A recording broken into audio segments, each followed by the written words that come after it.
Assalamualaikum warahmatullahi wabarakatuh. Nama saya Muhammad Umar Farid. Di sini saya akan menjelaskan sedikit tentang biografi filsuf Islam yaitu Al-Ghazali.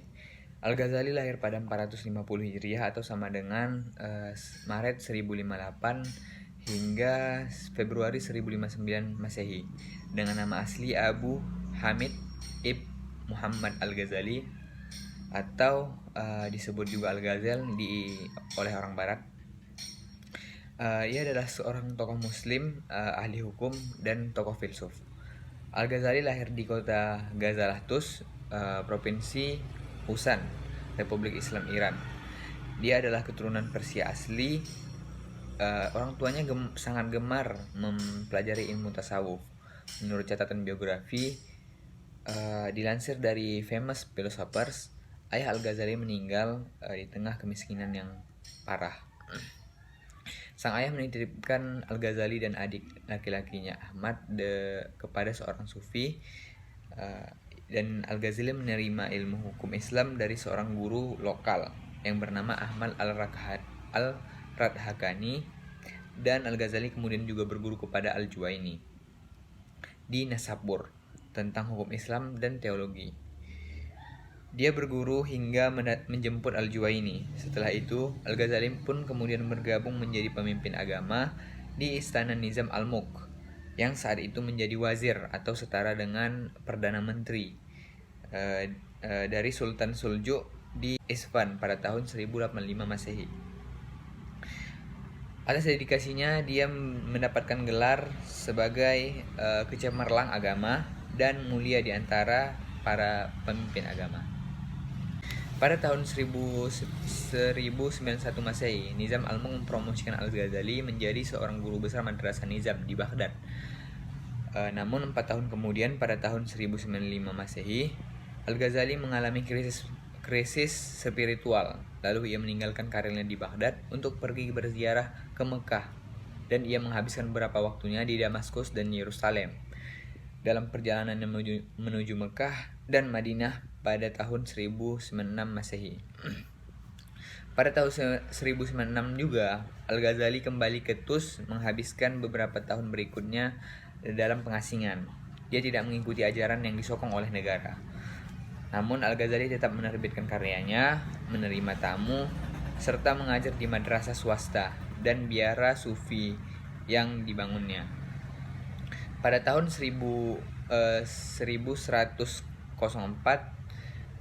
Wazir Agung Ahmad Sanjar Fahr Al-Mulk mendesak Al-Ghazali untuk kembali ke nizamnya di Nasabur.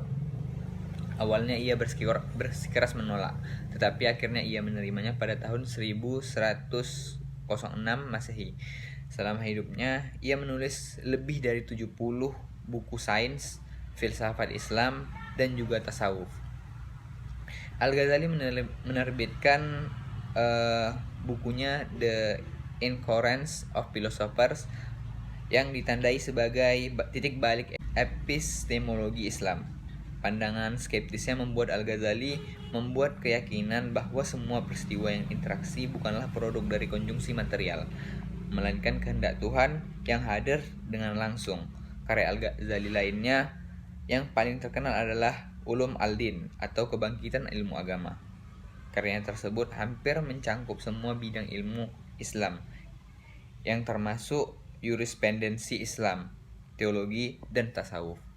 Al-Ghazali kemudian menuliskan versi ringkas dari The Revival of Religion Science in Persia dengan judul Kimia di Sadat, yang juga dikenal sebagai The Alchemy of Happiness. Al-Ghazali memberikan pengaruh signifikan kepada para filsuf dari lintas agama pada abad pertengahan. Salah satu yang paling berpengaruh adalah Thomas Aquinas. Al-Ghazali juga berperan dalam menggabungkan sufisme dan syariah. Al-Ghazali mencetuskan bahwa makat syariah terbagi dengan 5, yaitu yang pertama menjaga agama atau hifiz ad-din, kedua ada menjaga jiwa, hifiz an-nafs, yang ketiga ada menjaga akal, hifiz al-aqal, yang keempat ada menjaga harta, hifiz al-mal, yang kelima ada menjaga keturunan atau hifiz an-nas. Al-Ghazali adalah seorang pertama yang menggabungkan konsep tasawuf ke dalam hukum syariah. Yang pertama memberikan deskripsi formal tasawuf dalam karyanya. Al-Ghazali kembali ke Tus pada tahun 1110 dan menolak undangan Wazir Agung Muhammad untuk kembali ke Baghdad. Menurut sebagian sejarawan besar dan catatan biografi tokoh dunia, Al-Ghazali meninggal pada tanggal 18 Desember 1111 Masehi. Terima kasih. Itulah sedikit biografi dari Al-Ghazali yang dijelaskan oleh saya sendiri, Muhammad Muhammad Farid. Assalamualaikum warahmatullahi wabarakatuh.